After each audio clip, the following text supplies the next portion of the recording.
Welcome back, guys. Chapter 17, Part 2. We're going to jump in, and we left off in Part 1 with Manifest Destiny.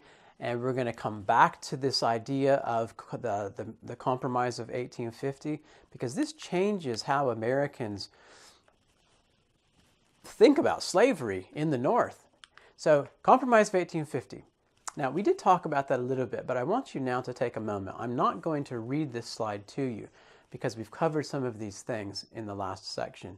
But what I do want you to do is take a moment to look at this Compromise of 1850 slide, because what you're going to see is that both the North and the South lost things that they wanted. But we see slavery being limited in some places and slavery coming up potentially in other places.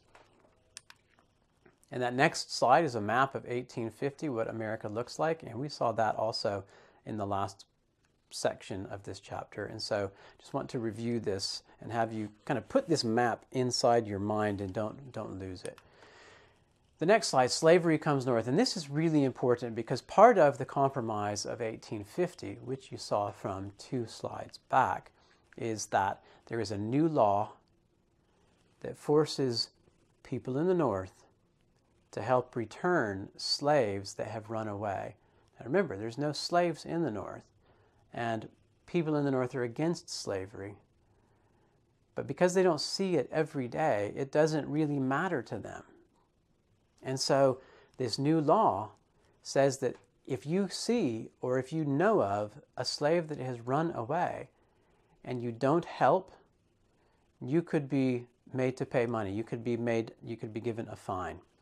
And so at this point, some people they don't want to have a fine, but they want to get a reward if there's a reward to help catch a runaway slave.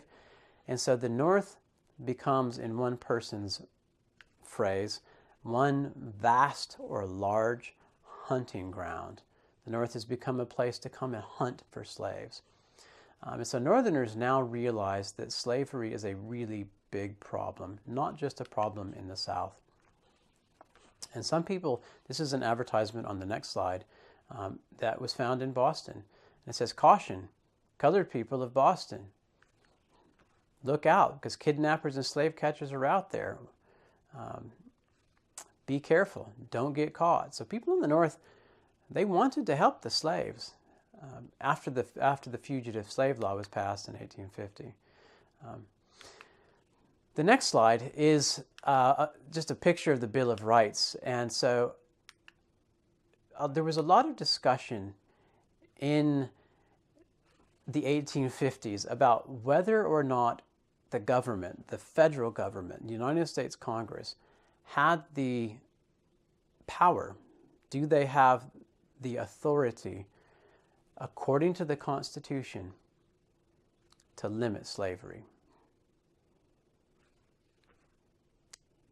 Does the South actually have the constitutional right to own slaves? So what I want you to do is pause in just a moment. I want you to pause the video, and I want you to look in the Constitution in the back of your book. And you can even use the internet to help you look for answers here. But I want you to look in Article 1, Section 8. It doesn't say that on the slide, but I want you to look in Article 1, Section 8. And I also want you to look in the Bill of Rights, which are the first 10 amendments. Now, you'll learn more about the Constitution and the Bill of Rights next year when you take American government. But look in the Bill of Rights. That's the first 10 amendments or changes to the Constitution. And I want you to try to build an argument in favor of slavery, not because it was okay, but because I want you to try to understand the Southern mindset. So pause, build an argument, and come back.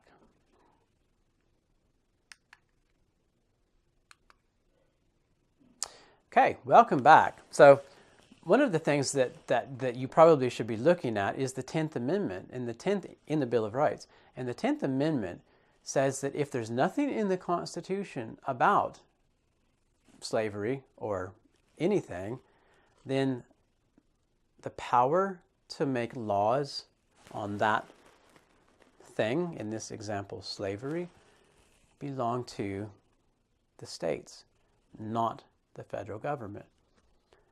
And so the South said, slavery, this is a state's right. The federal government cannot come in here and force us to do anything with slaves. This idea of a state's right comes from before the American Revolution. And one person who was actually vice president of the United States during the 1830s and 40s, his name's John Calhoun. And Calhoun says this: it is a federal government because it is a government of states united on a political union. It is federal and not national because it is the government of a community of states and not the government of a single state or nation. They thought of states as individual countries. So Tennessee is a country, Virginia is a country, South Carolina is a country, Texas is a country. That's how Southerners thought of the United States. They did not think of the United States as one country, but of 30 or 40 countries. And so what this begins is this idea of sectionalism.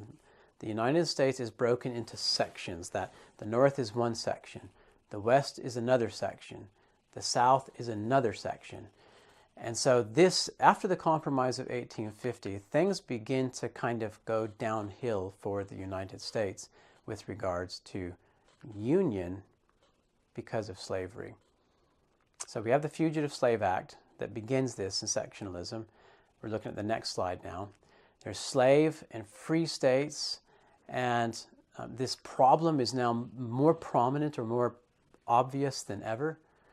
And the Northerners are certainly aware of the brutality of slavery. Uncle Tom's Cabin, look at the bottom of that slide. Uncle Tom's Cabin was a book that was published in the early 1850s, and it was about a slave, about several slaves, but the main character's name was Tom.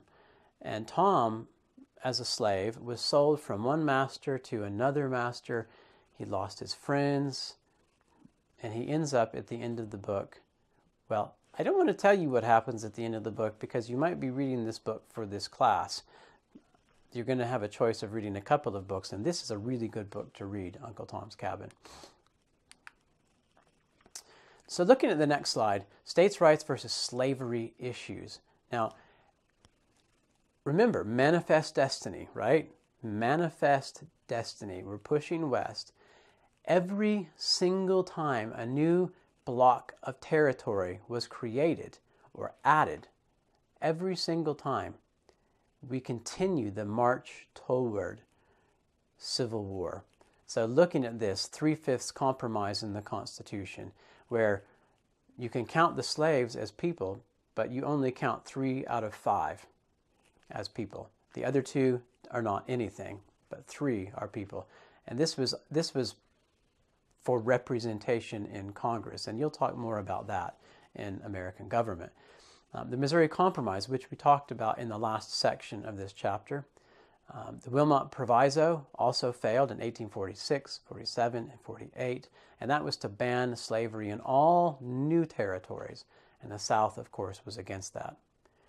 Then the Compromise of 1850 and the Kansas-Nebraska Act of 1854, which we'll talk about in the next chapter, I believe.